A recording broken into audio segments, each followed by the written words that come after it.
Praise the lord. దేవుని యొక్క శక్తి కలిగిన నామానికి మహిమ కలుగును గాక.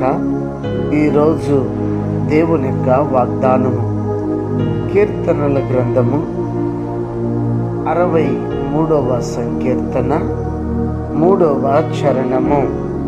నీ కృప జీవము కంటే ఉత్తమము, నా పెదవులు నిన్ను స్తుతించును అని ఇక్కడ భక్తుడు తెలియచేయచ్చు ఉన్నాడు. ఈ దినము దేవుని యొక్క వాగ్దానాన్ని వింటున్న వారులరా, దేవుని యొక్క కృప ఎంతో ఉత్తమైనది, ఉన్నతమైనది, మహిమ కలిగినది, సాటి లేనిది, మరిచిపోనిది. దేవుని యొక్క కృప ఉత్తమమైనది.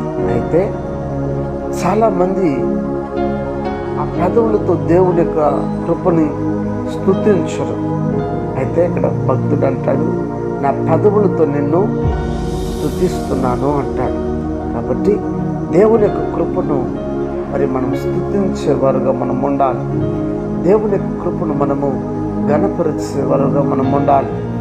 దేవుని యొక్క కృపను మనము ఎల్లప్పుడూ పొగిడేవారుగా, ప్రకటించేవారుగా ఉండాలి. మరి నువ్వు ఎలా ఉన్నావు? దేవుని యొక్క కృపను ప్రకటించేవారుగా ఉన్నారా? కీర్తించేవారుగా ఉన్నారా? స్తుతించేవారుగా ఉన్నారా?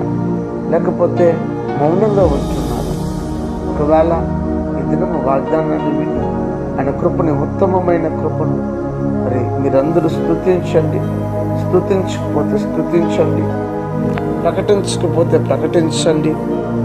దేవుని యొక్క దీవెనలను మెండుగా మీరు పొందుకుంటారు. కనుక గమనించి ఈ దినము దేవుని యొక్క కృపను మీ పదవుల గుండా ఎవరిని స్తుతిస్తున్నాం, ఎవరిని మెప్పిస్తున్నాం, ఎవరిని ఘనపరుస్తున్నాం, ఎవరి కోసం, ఎవరి దగ్గర మంచి పేరు కోసం ప్రయాసపడుతున్నాం గమనించి ఒక నిర్ణయం తీసుకుందామా?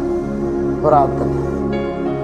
ప్రేమ స్వరూపి, నీ ఘనమగు నామమునకై స్తోత్రాలు. ఈ రాత్రి వేళ సమయమంతా ఈ సముఖంలో ప్రత్యేకించి ప్రార్థన చేయొచ్చు. ఈ సన్నిధి మాకు తోడుగా ఉండి నడిపించండి, కృప చూపించండి.